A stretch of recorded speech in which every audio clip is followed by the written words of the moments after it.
हाँ तो दोस्तों यहाँ पे यूनियन बैंक के क्वार्टरली नंबर्स आ चुके हैं, तो उसी के बारे में हम इस वीडियो में बात करेंगे और जानेंगे कि अब आपको यूनियन बैंक के अंदर इन्वेस्टमेंट करना चाहिए या नहीं। तो चलिए शुरू करते हैं। तो देखिए, सबसे पहले अगर हम यहाँ पे प्रॉफिट की अगर बात करें तो पिछले क्वार्टर के कंपैरिजन में यहाँ पे 11% प्रॉफिट गिरकर 1180 करोड़ का यहाँ पे बैंक का टोटल नेट प्रॉफिट निकल कर आया है। और अगर यहाँ पे प्रॉफिटेबिलिटी की ईयर ऑन ईयर बेसिस यानी कि पिछले साल के अप्रैल से जून वाले क्वार्टर से अगर हम कंपेयर करें तो उसके कंपैरिजन में यहाँ पे 255% से बैंक का नेट प्रॉफिट बढ़ा है। यानी कि जो कोविड की सेकंड वेव थी तो वहां पे बैंक को ज्यादा असर नहीं पड़ा है। देखिए, क्वार्टरली बेसिस पे भी 11% ही यहाँ पे प्रॉफिट गिरा है। तो देखा जाए तो ये क्वार्टर अप्रैल से जून वाला बैंक के लिए अच्छा रहा है। अगर यहाँ पे ग्रॉस एनपीए के नंबर्स की अगर हम बात करें तो ग्रॉस एनपीए का नंबर यहाँ पे 13.60% निकल कर आता है, जबकि पिछले क्वार्टर में ये नंबर 13.74% था। यानी कि 0.14% से यहाँ पे बैंक के ग्रॉस एनपीए कम हुए हैं। लेकिन जो नेट एनपीए का नंबर है वो 4.69% निकल कर आया है, जबकि पिछले क्वार्टर में ये नंबर 4.62% था। यानी कि नेट एनपीए का नंबर बढ़ा है और ग्रॉस एनपीए का नंबर यहाँ पे कम हुआ है। अब ऐसा क्यों हुआ है? क्योंकि ऐसा इसलिए हुआ है क्योंकि जो ग्रॉस एनपीए का नंबर कम हुआ, फिर वहां पे बैंक ने देखा कि क्यों ना हम प्रोविजनिंग कम करें, तो बैंक ने यहाँ पे प्रोविजनिंग कम की। उसकी वजह से यहाँ पे नेट एनपीए का नंबर हमें क्वार्टरली बेसिस पे बढ़ता हुआ नजर आ रहा है।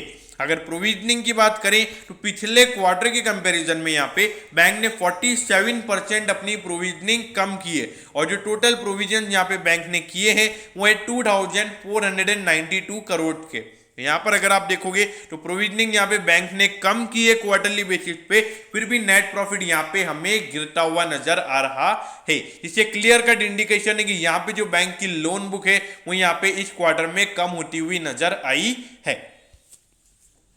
अब ये देखिए, 24,434 करोड़ का इस बैंक का मार्केट कैप है। अगर आप देखोगे प्राइस टू अर्निंग रेशियो के कंपैरिजन में आपको ये शेयर सस्ता लगेगा, लेकिन जब तक ये ग्रॉस एनपीए का नंबर कम से कम अगर 6 से 7% के लगभग अगर ये ग्रॉस एनपीए का नंबर नहीं होता है, और जो नेट एनपीए का नंबर है वो जब तक यहाँ पे 3% से कम नहीं होगा, मेरे ख्याल से मार्केट इसे 18 का प्राइस टू अर्निंग रेशियो नहीं देगा। अब ये देखिए, बैंक की हालत देखिए, 18, 19, 20 तीनों फाइनेंशियल ईयर्स में ये बैंक लॉस में था, और अभी भी ये प्रॉफिट में इसलिए आया है क्योंकि उसका रीजन है लगातार अभी लोन बुक नहीं बढ़ रही है। अगर जैसे ही यहाँ पे लोन बुक फिर से बढ़ने लग जाएगी तो फिर वहां पे फिर से इनके डिफॉल्ट रेशियो ज्यादा होंगे, फिर से इन बैंक को प्रोविजनिंग ज्यादा करनी पड़ेगी, और वहां पर ये नंबर फिर से लॉस में आते हुए नजर आएंगे। तो इसीलिए यहाँ पर आपको कॉशियस रहना होगा।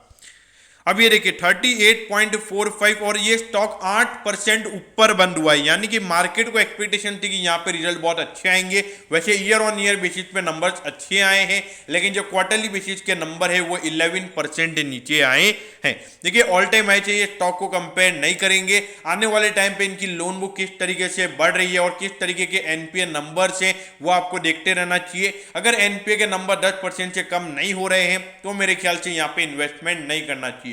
जब तक कम से कम मिनिमम यहाँ पे 10% से कम का ग्रॉस एनपीए का नंबर और नेट एनपीए का नंबर कम से कम अगर 3% के लगभग आता है तो ही मेरे ख्याल से यहाँ पे इन्वेस्टमेंट डिसीजन बनाना चाहिए। अब बात करते हैं शॉर्ट टर्म की। देखिए, इन्वेस्टमेंट अलग होता है और शॉर्ट टर्म अलग होता है।